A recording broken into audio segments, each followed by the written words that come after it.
Puzzles का सबसे best तरीका ये होता है, कोई टाइमर से क्या होता है कि मशीन पे प्रेशर पड़ता है, हमारी ये वाली मशीन है ना। सबसे पहले मैंने एज फिक्स करी थी, बट एज के थ्रू इतने सारे क्लूज नहीं मिल रहे, तो मैं उस पे आप ऐसा कर सकते हो कि आप नोट्स ही बनाओ, ना कि जो एमसीक्यूज है, एमसीक्यूज के नोट्स बनाने की वैसे नीड है। फिलहाल एडिटोरियल भी साथ साथ कर रहे हैं और post with variable this lecture, शायद मुझे टीचर की अप्रोच जानने की जरूरत है। हेलो दोस्तों, कैसे हैं आप सभी लोग। स्वागत है आपका एक नए व्लॉग में। आज है डे 6 ऑफ 55 हार्ड चैलेंज और जैसा कि आपको पता है कि हम टारगेट कर रहे हैं आने वाले 2026 के सारे बैंक एग्जाम्स को, और इसी के कॉन्टेक्स्ट में मैं आपको बताता हूं कि एज अ बैंकिंग एस्पिरेंट हम अपने जो स्टडी के आवर्स हैं उनको कैसे प्रोडक्टिविटी से निकालते हैं। तो चलिए फिर शुरू करते हैं। जैसा कि आपने वीडियो का टाइटल देखा होगा कि आज मैंने बताया कि ईयर बेस्ड पजल की रिविजन मारी है, ठीक है। तो आज का जो स्टडी स्टार्ट हुई थी वो हो रही है 8 बजे। आज 11 दिसंबर है और ये रही आज की टू डू लिस्ट। एक बार आज की टू डू लिस्ट देख लीजिए और उसी हिसाब से हम लोग उस पर काम करेंगे। देखो ये रही आज की टू डू लिस्ट। क्वांट्स में हमें एडवांस डीआई करनी है और उसकी प्रैक्टिस और बुक से और गाइडली से। रीजनिंग में post plus year based puzzle करना है विद वेरिएबल एंड प्रैक्टिस करनी है रैंक फाइल से। इंग्लिश में एडिटोरियल करना है, पैराजम्बल करना है और कंप्यूटर करना है। कंप्यूटर में आई थिंक इंटरनेट चल रहा है, अभी इंटरनेट कंप्लीट होने वाला होगा, ठीक है। तो सबसे पहला काम ये है कि अभी सबसे पहले मैं एडवांस डीआई की क्लास करने बैठ रहा हूँ, जो कि हमारी ये रही। मैं कौशिक सर से क्लासेस कंप्लीट कर रहा हूँ। तो अगर डेटा इंटरप्रिटेशन की बात करी जाए तो एडवांस डीआई के बाद केसलेट की 2 क्लास एंड वेन डायग्राम, उसके बाद डेटा इंटरप्रिटेशन डन हो जाएगा और फिर हम लोग उतर आएंगे अपने मेन फंक्शन पर, जिसको हम बोलते हैं अरिथमेटिक, जो कि सबसे ज़्यादा इंपॉर्टेंट रहेगा। तो चलिए फिर शुरू करते हैं और मैं एडवांस डेटा इंटरप्रिटेशन की क्लास जो है उसमें से क्वेश्चंस को कंप्लीट करता हूँ और उसके बाद फिर आपको बताता हूँ कैसा रहा उसका एक्सपीरियंस और किस तरीके के क्वेश्चंस आज हम लोगों ने करे हैं, ठीक है। अगर आज क्वांट्स के लेक्चर की बात करें तो सीन ऐसा बना हुआ था कि जो डिफरेंट टाइप्स के डीआई थे वो ऑलमोस्ट सारे कंप्लीट हो गए। तो आज एडवांस डीआई का एक अलग से लेक्चर ले लिया था कौशिक सर ने, और ये लेक्चर मैं आपको बता रहा हूँ, ये कौशिक सर जैसे ही इंसान ले सकता है, क्योंकि भाई उनको नॉलेज है कि कितनी तरीके से चीजों को घुमाया जा सकता है। तो उन्होंने एक अलग ही एडवांस लेक्चर बना डाला, और मैं आपको बता रहा हूँ ये लेक्चर कहीं से भी आपको प्रीलिम्स का नहीं है, ये क्लैरिकल मेंस का लेक्चर है। और इस लेक्चर में सबसे बढ़िया चीज जो थी ना वो ये थी कि आपको इसके क्वेश्चंस को देखने के बाद आपको अगर अंदर से फील हो रहा है कि मैं डीआई का धुरंधर हूँ, मेरे को सब आता है, भाई इन क्वेश्चंस को करने के बाद आपको एक टाइम के लिए तो लगेगा कि हाँ भाई कॉन्सेप्ट में दम तो है, कुछ तो चीज है जो अलग बना रही है इस चीज को। मैं ना आपको आज की डीआई का हल्का सा ओवरव्यू दे देता हूँ। एडवांस डीआई थी आज और सीन क्या था, एडवांस का मतलब ये था कि मिक्स कर देना चीज़ों को। जैसे ये है हमारा बार ग्राफ और ये हमारा टेबल चार्ट बना हुआ है, जिसमें कि क्वेश्चन का जो पैटर्न था, वो क्वेश्चन का पैटर्न क्या था, average number of male female and children था और डिफरेंस था हमारा मेल और चिल्ड्रंस के बीच में। अब इसके बाद फिर इसमें हमें जो निकालना था वो हमें निकालना था कि एवरेज से हम लोग को 3 मल्टीप्लाई करके हम लोग टोटल नंबर तक पहुंच जाते और डिफरेंस हम लोग मेल और चिल्ड्रन का निकाल लेते। बट मेन जो प्रॉब्लम थी वो आ रही थी फीमेल का निकालने में। तो उसके बाद सर ने एक पैटर्न बताया कि इस तरीके से इस पैटर्न को लगाना है हमें, और इस पैटर्न को एक बार लगाने के बाद, केवल एक बार लगाने के बाद फिर इस पैटर्न को दोबारा से लगाने की नीड नहीं है। उसके बाद फिर इसका एक कंक्लूजन निकालना होता है। लाइक ये पूरा पैटर्न है और इस पैटर्न में केवल एक चीज समझनी है कि इसका कंक्लूजन क्या होगा, और कंक्लूजन निकालने के बाद वही कंक्लूजन सारे बार ग्राफ में ऐड कर देना है और उसके बाद पूरा डेटा हमारे सामने निकल के आ जाएगा। तो ऑल ओवर अगर क्लास की बात करी जाए तो लिटरली क्लास बहुत ज़्यादा अच्छी थी। और मैं सबको बोलूँगा कि जिसको भी लगता है ना कि भाई डीआई में हम तो धुरंधर हैं, हम तो कर लेते हैं भाई, ठीक है, तो मैं इस क्लास की जो पीडीएफ है ना वो उठा के अपने टेलीग्राम पे शेयर करूँगा। टेलीग्राम चैनल डिस्क्रिप्शन में पड़ा हुआ है, भाई आप करके देखना। क्या तोड़ू सेशन था भाई, क्या तोड़ू क्वेश्चंस थे, क्या तोड़ू डीआई थी भाई, मज़ा आ गया। एकदम लिटरली ऐसा फील हुआ कि भाई हाँ कुछ है। और ये सब क्लैरिकल मेंस है, तो कोई भी गलती से ये मत सोचना कि ये प्रीलिम्स का गेम चल रहा है, क्योंकि प्रीलिम्स का गेम है ही नहीं भाई ये। और सबसे बड़ी बात ये है कि इसमें किसी में एक में वेरिएबल नहीं है, और वेरिएबल ना होने के बावजूद ये इतनी अच्छी बनाई है डीआई। मैं ये नहीं बोलूँगा कि बहुत ज़्यादा टफ है या फिर ऐसा, नहीं नहीं, अच्छी है। क्वालिटी ऑफ कंटेंट बिल्कुल ही अलग है भाई। अभी इस क्लास को कंप्लीट करा है और भाई मज़ा आ गया। इसको एक बार रिवीजन और देना पड़ेगा, वरना ये सब दिमाग के ऊपर से निकल जाएगा, ये तो पक्की है। और इसको करने के बाद अब मैं आपको बताता हूँ कि अब मैं लेके बैठ रहा हूँ प्रैक्टिस, और प्रैक्टिस जो करने बैठ रहा हूँ वो मैं करूँगा गाइडली से, ठीक है। जो डीआई की टॉपिक वाइज पीडीएफ्स हैं उन्हीं से प्रैक्टिस कर रहा हूँ, और बाकी जो है ये मैंने बुक निकाल ली आज। इस बुक में अपन डीआई स्टार्ट करने वाले हैं भाई। और डीआई कहाँ से स्टार्ट होगी इसमें अभी दिखाता हूँ मैं आपको। अच्छा हाँ, काफ़ी लोगों को अगर ऐसा फील हो कि भैया ये बुक तो हमारे पास है ही नहीं, है ना। डीआई स्टार्ट हो रही है आपकी 605 पेज नंबर से।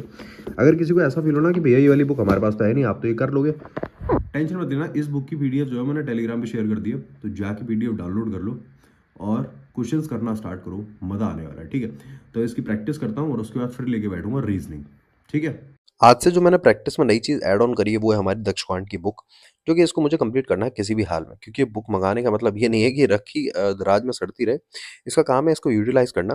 तो इस बुक से ही डीआई की आज क्वेश्चंस की प्रैक्टिस करी थी और सच बताऊँ तो जब मैं लेवल कर रहा था तो लिटरली बहुत ईज़ी लेवल लग रहा था। और ऐसा नहीं है डीआई के पास, मेरे पास यही बुक है, मेरे पास डीआई 360 भी है, आशीष अरोड़ा सर की वो बुक है, उससे भी क्वेश्चंस करूँगा, बट इससे हो जाए उसके बाद, क्योंकि multiple time revision, multiple time questions करना ही सबसे ज़रूरी है, ना कि अलग-अलग रिसोर्सेज़ को मल्टीपल टाइम यूज़ करना। एक रिसोर्स को पकड़ो और उसको ढंग से रगड़ते रहो, मल्टीपल टाइम रगड़ते रहो, वही आपके लिए सफिशिएंट होगा। अभी अगर समय की बात करी जाए तो 1:41 हो रहा है आपका, और जस्ट अभी मैंने डेटा इंटरप्रिटेशन के क्वेश्चंस को कंप्लीट करा है, वो भी बुक के थ्रू और बाकी पीडीएफ से।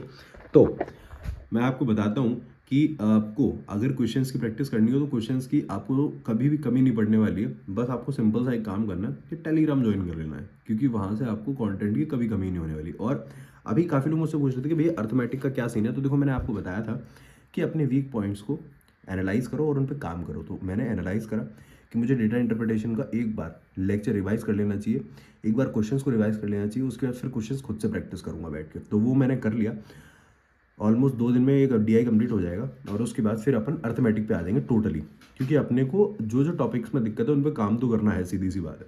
तो उसी के साथ अर्थमेटिक को पूरा कंप्लीट करेंगे। स्पीड मैथ्स अपना आराम से डेली चली रही है, थोड़ी थोड़ी थोड़ी थोड़ी। बाकी अब मैं आपको बताता हूँ रीजनिंग में, ठीक है। मैंने आपको बोला था कि ईयर बेस्ड पजल आज हम करने वाले हैं। तो फिलहाल अगर रीजनिंग की बात करी जाए तो रीजनिंग में सौरभ सर से कर रहा हूँ, और मैं आपको बताता हूँ एक्चुअली सीन क्या हुआ। मैं पजल सॉल्व कर रहा था, तो पजल्स में ना मेरे साथ हर्डल ये आ रहे थे कि कहीं ना कहीं मुझे ऐसा फील हो रहा था कि यार कुछ चीज़ें हैं जो मैं लैग कर रहा हूँ, जो मुझे शायद अभी एक बार और समझने की ज़रूरत है, शायद मुझे टीचर की अप्रोच जानने की ज़रूरत है।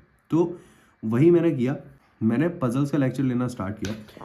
तो देखो ये रहा आपका post with variable this lecture. इस लेक्चर को हम लोग करते हैं और इस लेक्चर से रिवीजन करेंगे आज। अगर इसकी किसी को पीडीएफ की नीड हो, वैसे तो नीड होगी नहीं, ऑलमोस्ट आपके सबके पास होगा ही।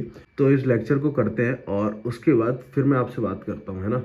इस लेक्चर से रिवीजन मारते हैं पूरा क्वेश्चंस का, और फिर मैं बताता हूँ कि क्वेश्चंस का लेवल क्या था और किस तरीके के क्वेश्चंस आए थे, ठीक है।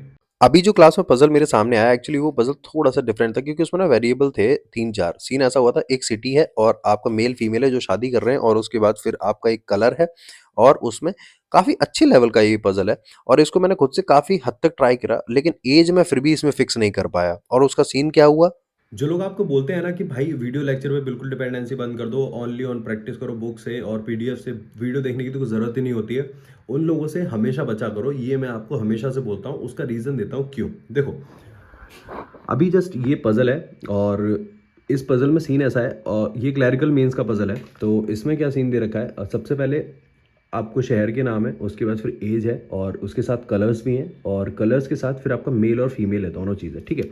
तो अभी क्या हुआ, मैंने इसको बनाना स्टार्ट करा खुद से पहले। तो सबसे पहले मैंने एज फिक्स करी थी, बट एज के थ्रू इतने सारे क्लूज नहीं मिल रहे, तो मैं सोचा एज हटा देता हूँ, मैं ना सिटी फिक्स कर देता हूँ। सिटी फिक्स करा, उसके बाद मेल प्लस फीमेल, उसके बाद एज, और उसके बाद कलर। आपके साथ इतने सारे वेरिएबल्स होते हैं तो कभी भी आपको प्रोजेक्शंस लेने की जरूरत नहीं पड़ती, बस आपको इस तरीके से क्लूज को सेट करना होता है, फिर उनको उठा उठा के पुट करते जाओ, ठीक है। तो मैंने एज को हटा दिया, मैंने सिटी फिक्स करा और फिर क्वेश्चन सॉल्व करना स्टार्ट करा। तो क्या हुआ, ऑलमोस्ट डन हो गया, बट एज जो थी वो फिक्स नहीं कर पाया। मैं काफ़ी ट्राई करा बट नहीं कर पा रहा था, दिक्कत आ रही थी। फिर मैंने क्या करा, मैंने वीडियो लेक्चर देखा, और वीडियो लेक्चर देखने के बाद फिर मुझे चीज़ रियलाइज जो हुई वो ये थी कि जब सर ने क्वेश्चन सॉल्व करा तो सर ने एज को फिक्स करा और बाकी चीज़ों को सेट करा, ठीक है। तो ये चीज़ मुझे कहाँ से पता चली, ये चीज़ पता चली मुझे वीडियो लेक्चर से, ठीक है। अगर मैं वीडियो लेक्चर नहीं देखता तो ऐसा नहीं क्वेश्चन सॉल्व नहीं होता, डेफिनेटली हो जाता। बट जब आप टीचर को देखते हैं तो आपको उसकी अप्रोचेस पता चलती हैं, उन टीचर की अप्रोच पता चलती है, और उससे आप अपने आप को पॉलिश कर पाते हैं, बेहतर कर पाते हैं। समझ रहे हैं आप। मैं ये नहीं कहता कि पूरे दिन वीडियोस ही देखते रहो, बट स्टिल इतनी तो देखो कि कॉन्सेप्ट क्लैरिटी तो मिल जाए, इतनी तो देख लो। अब जैसे ये क्वेश्चन था, एक क्वेश्चन मेरे सामने है, मैंने खुद से कराना पहले, उसके बाद ही तो वीडियो देखा। ये थोड़ी की वीडियो देखने बैठ गया, पहले खुद से करो। जब नहीं हो रहा, हाथ पैर मारने नहीं हो रहा, फिर सर को देखो, फिर टीचर को देखो, समझो कि टीचर किस तरीके से करा रहे हैं। तो इन लोगों से बचो भाई, जो लोग बोलते हैं ना कि अरे वीडियो देखने की तो बिल्कुल जरूरत नहीं है, भाई प्लीज बचो इन लोगों से। अगर आप किसी इनिशियल फेज में हो या फिर आप किसी डेवलपमेंट के फेज में हो तो आपको वीडियो देखना पड़ेगा, वो नीड है उसकी। बट ये नहीं है कि फिर वीडियोस ही देखते रहो। अब जैसे ये हो गया, इसके बाद आप वीडियो देखने का मतलब नहीं, अब रैंक फाइल से क्वेश्चन सॉल्व करूंगा मैं बैठ के, अब प्रैक्टिस करूंगा बुक से, समझ रहे हो आप? बट एक बार आपको देखनी पड़ेगी। तो बस इस चीज़ को बताने का मतलब केवल इतना ही है कि अपने ऊपर कॉन्फिडेंट रहो यार, कि मैं जो कर रहा हूँ मैं ठीक कर रहा हूँ, ठीक है? ऐसा नहीं कि सामने वाला ने बोल दिया, "अरे! ये तो बिल्कुल बेकार है, ये क्या कर रहे हो तुम यार?" और बस तुमने चेंज कर दिया, "अरे नहीं यार, भाई कह रहा था, सही कह रहा है भाई।" अरे भाई के खुद के लगे पड़े होंगे ना, ये भी तो चीज़ देखो। तो मैं ये सब पे कह रहा हूँ, अपने ऊपर भी कह रहा हूँ, ऐसा नहीं है मैं अपने ऊपर नहीं, अपने ऊपर ही कह रहा हूँ। अपने हिसाब से सोचो भाई, आपको लग रहा है हाँ, ये चीज़ ठीक है, ये मुझे समझ आ रही है, इससे मैं कर सकता हूँ, डेफिनिटली फिर वही काम करो, बात खत्म हो गई। क्वेश्चन सॉल्व होना चाहिए भाई, प्रैक्टिस होनी चाहिए बस। इसी के साथ ऑलमोस्ट आज की पजल्स की क्लास जो है वो हो चुकी है डन, और अब करेंगे बैठ के प्रैक्टिस, ठीक है? ऑलमोस्ट ये पजल वाला क्लास डन होने पे आ गया है। इसके क्वेश्चन सारे अपन ने कर लिए, और समय की बात करी जाए तो 3:30 हो रहा है। और ये रहे क्वेश्चंस भाई, और ये इन क्वेश्चंस का तो मैंने आपको भी बताया ही था। तो बाद में सर ने अप्रोच बताई, उससे क्वेश्चन आसान हो गया और क्वेश्चन आराम से सॉल्व हो गया। तो बस यही नीड होती है वीडियो लेक्चर की, ठीक है? तो जो चीज़ मैंने आपको बताई उस चीज़ को ध्यान रखना कि रिवीजन करते टाइम अगर कहीं पे भी लग रहा है कि हाँ लैग कर रहे हैं, तुरंत देख लो यार, छोटा सा वीडियो का पार्ट देख लो, एटलीस्ट यार वो कॉन्सेप्ट तो क्लैरिटी मिल जाए, है ना? और बाकी मैं एक चीज़ बोलूँगा कि एक बार आपने वीडियो लेक्चर से कर लिया, उसके बाद दोबारा करने की जरूरत नहीं है। दोबारा केवल और केवल पीडीएफ से प्रैक्टिस करो। जैसे कौशिक सर की डीआई की क्लास मैंने कर ली, उसके बाद अब मेरा काम है कि उनको वीडियो लेक्चर ना देख के केवल और केवल पीडीएफ से मल्टीपल टाइम क्वेश्चंस की प्रैक्टिस करी जाए, वही चलेगा, ठीक है? तो आज हम लोगों ने year post with variable complete कर दिया है, और इसी के साथ अब हम लोग जो नेक्स्ट जो शिफ्ट करेंगे अब होगा शायद फ्लोर प्लस फ्लैट वाला, है ना? उसके क्वेश्चंस करेंगे। और इसमें आज सीन ऐसा है कि इसका रिवीजन आज कैसे करते हैं, रिवीजन करते हैं रैंक फाइल से। रैंक फाइल खोलते हैं और रैंक फाइल में मैं आपको बताता हूँ, उसमें से क्वेश्चंस की प्रैक्टिस करते हैं, और बाकी और जो क्वेश्चंस की प्रैक्टिस करनी है उसके लिए हमारा ये रहता है, गाइडली में टॉपिक वाइज खोलो और इसमें आपका टोटल बॉक्स वेज मंथ वेज सारा दे रखा है। तो इसमें से जो हम लोगों ने आज रिवीजन मारा है क्लास में से, उसका अपन बैठ के करेंगे। और उसका पहले हम देख तो लें उसका है कहाँ सीन। हाँ ये रहा, देखो आपका ईयर पजल। और पोस्ट बेस्ड भी यहीं कहीं होगा, डेजिग्नेशन, हाँ डेजिग्नेशन बेस्ड, ठीक है? पोस्ट को हम डेजिग्नेशन बेस्ड भी बोलते हैं, ठीक है ना? तो इसकी प्रैक्टिस करेंगे, और इसकी प्रैक्टिस करने के बाद फिर मैं लेके बैठूंगा इंग्लिश और कंप्यूटर, ठीक है? प्रैक्टिस का सीन अभी मेरा तो फिलहाल ऐसा बना हुआ है कि मैं ना ज़्यादातर रैंक फाइल से ही कर रहा हूँ बैठ के। गाइडली से तो केवल जब मेरे को स्पीड इंक्रीज करनी होगी तब करूँगा। अभी तो रैंक फाइल से तो क्वेश्चंस की प्रैक्टिस कर ही रहा हूँ, और जैसे-जैसे समय नज़दीक आएगा उस हिसाब से फिर गाइडली को यूज़ करूँगा। तो ये है कि हर एक चीज़ की अपनी एक अलग वैल्यू है, तो उसको उसी हिसाब से कर सकते हैं। और हाँ, अगर किसी को बुक की नीड हो ना रीज़निंग में, तो आप रीज़निंग में चैंपियंस रीज़निंग ले सकते हैं, क्योंकि वो बढ़िया बुक है और उसमें कंटेंट की कमी नहीं है। अच्छा कंटेंट है, मतलब बुक के हिसाब से जैसा बुक में होता है वैसा। अभी अगर समय की बात करी जाए तो 5:18 हो रहे हैं, और जस्ट अभी मैंने रीजनिंग में क्वेश्चंस की प्रैक्टिस डन करी है। और क्वेश्चंस की बात करी जाए तो गाइडली की बात करी जाए तो गाइडली में तो टेस्ट फॉर्म में अच्छे लेवल के क्वेश्चंस हैं, बढ़िया। और अगर आपको देखो, पजल्स का सबसे बेस्ट तरीका ये होता है कि पहले एक बार आप क्लास देखो, टीचर से समझो कि टीचर की अप्रोच क्या है, उसके बाद फिर खुद से वो अप्लाई करो। और एटलीस्ट जब तक आप उसके 50 से 60 क्वेश्चंस खुद से ना कर लो तब तक उसको टाइमर से करने की कोई ज़रूरत नहीं। बट 50 से 60 क्वेश्चंस करने के बाद फिर उसको टाइमर के थ्रू करना स्टार्ट करो, क्योंकि देखो यार सिंपल सी बात है, स्पीड उसी से आएगी, स्पीड और किसी से नहीं आएगी। अगर आपको ये लग रहा है कि स्पीड कहीं से आ जाएगी तो भाई सॉरी, कहीं से भी नहीं आने वाली। केवल और केवल जब तक आप टाइमर के साथ क्वेश्चंस की प्रैक्टिस नहीं करोगे तब तक स्पीड नहीं आएगी। क्योंकि टाइमर से क्या होता है कि मशीन पे प्रेशर पड़ता है, हमारी ये वाली मशीन है ना, इस पर प्रेशर पड़ता है कि भाई जल्दी करना जल्दी करना, तब फिर वो काम करना स्टार्ट करती है। तो इसलिए स्पीड के लिए तो आपको टाइमर से क्वेश्चंस की प्रैक्टिस करनी पड़ेगी। बाकी अभी रीजनिंग प्रैक्टिस डन हो चुकी है, और अब मैं लिख के बैठ रहा हूँ इंग्लिश। और इंग्लिश का सीन ऐसा है कि इंग्लिश में फिलहाल एडिटोरियल भी साथ साथ कर रहे हैं, और जो इंग्लिश की पीडीएफ है, जो डेली टारगेटेड पीडीएफ है, उसको कंप्लीट कर रहे हैं, ठीक है? तो आज की टारगेटेड पीडीएफ देखें एक बार, फिर मैं आपको बताता हूँ कि आज की पीओ लेवल की है क्लैरिकल लेवल की, क्योंकि अभी जो है वो 2 लेवल की आ रही है ना? तो हम्म, आज की पीओ लेवल की है, ठीक है? ये रही आपकी पीओ लेवल की इंग्लिश की पीडीएफ। और इसको डन करते हैं और करते हैं एडिटोरियल डन, और उसके बाद कंप्यूटर को डन करके आज की क्लास का, आज की स्टडी का रैप अप मार देंगे एकदम से, ठीक है? और अभी पढ़ाई वही 8 से 10 घंटे, 8 से 10 घंटे चल रही है, जिसमें कि बढ़िया एकदम चकाचक चल रहा है, ठीक है? अगर इंग्लिश की बात करी जाए तो मैंने आपको सीन बता रखा है कि ये हमारी यस ऑफिसर की टारगेट पीडीएफ है, जिससे कि मैं इंग्लिश करता हूँ बैठ के, क्योंकि रीज़न ये है कि इंग्लिश के सिलेक्टिव और अच्छे क्वेश्चंस आपको आसानी से ढूँढने से नहीं मिलते, और ये नो डाउट सच बात है। तो इसीलिए मैं इसी पीडीएफ से बैठ के क्वेश्चंस की प्रैक्टिस करता हूँ, इसी से ही आरसी सॉल्व करता हूँ और उसके बाद फिर मैं बैठ गया था भाई एडिटोरियल करने के लिए। एडिटोरियल अनुभव सर से फिलहाल हम लोग कर रहे हैं। तो एडिटोरियल का मेन पर्पस यही है कि बस मस्ती से आराम से वोकैब को रिवाइज करा जाए और एक अच्छा सा आरसी पढ़ा जाए। आज का आरसी जो था वो लिटरली बहुत ज़्यादा अच्छा था, क्योंकि वो आरसी था हमारा किस चीज़ के ऊपर, वो था हमारा कि जो एआई वाले जो हैं वो जो कंटेंट को यूज़ कर रहे हैं वो एक्चुअली उन लोगों का कंटेंट है जिन लोगों ने मेहनत से बनाया है, तो उनका यूज़ कर रहे हैं और फिर वो एआई वाले पेड बेच रहे हैं। तो इसमें कॉन्ट्राडिक्टरी चीज़ें आ चुकी हैं कि भाई जो प्रोड्यूसर्स हैं वो ये कह रहे हैं कि भाई हमारा कंटेंट आप अपने एआई को ट्रेन करने के लिए यूज़ ले रहे हो, तो हमें उसका कंपनसेशन क्यों नहीं दे रहे हो? हमें कंपनसेशन क्यों नहीं दे रहे हो भाई? हमें क्यों नहीं कुछ दे रहे हो? आप खुद पैसे में बेच रहे हो, हमसे फ्री में ले रहे हो, खुद पैसे में बेच रहे हो। मतलब ये तो वही वाली बात हो गई कि काम कुछ कर नहीं रहे हो, फ्री में माल उठाया और दूसरे को पैसे में चेप दिया। तो वो वाली चीज़ है। तो इस चीज़ के ऊपर था भाई, मस्त एकदम ज़बरदस्त आर्टिकल था और दूसरा आर्टिकल भी अच्छा था, वो तो मैंने खुद से रीड करा था। और उसके बाद फिर मैंने कंप्यूटर की क्लास ऑन कर दी और कंप्यूटर का सीन ऐसा बना हुआ है कि भाई कंप्यूटर में ना अभी फिलहाल इंटरनेट का सेकंड लेक्चर चल रहा है और सच बताऊं, जो मेरे नोट्स बने वो टाइप्स ऑफ कंप्यूटर तक ही बन पाए हैं। आगे के नोट्स अभी मेरे बन नहीं पाए हैं। अभी फिलहाल मैं क्लास लेके और उसके बाद फिर आराम से रात को बैठ के नोट्स बनाऊंगा। अभी तो फिलहाल टाइम है नहीं, क्योंकि अभी ये क्लास कंप्लीट करूंगा, उसके बाद फिर एक बार इसका रिवीजन भी मार लूंगा। और हाँ, नोट्स में मैं एक चीज़ बता दे रहा हूँ कि कंप्यूटर के जो नोट्स हैं उस पर आप ऐसा कर सकते हो कि आप नोट्स ही बनाओ, ना कि जो एमसीक्यूज है, एमसीक्यूज के नोट्स बनाने की वैसे नीड है नहीं आप, क्योंकि एमसीक्यूज़ की अगर बात करी जाए तो वो तो यार आप पीडीएफ से भी रिवाइज़ कर सकते हो। ये मैं एमसीक्यूज़ के मैंने नोट्स बना लिए थे, इसलिए मैं आपको बता रहा हूँ कि ये चीज़ मैंने बाद में रियलाइज़ करी कि यार उसके नोट्स बनाने की ज़रूरत नहीं है। नोट्स केवल जो कंटेंट है उसके बना लेते हैं, बाकी एमसीक्यूज़ को यार पीडीएफ से भी रिवाइज़ कर लेंगे।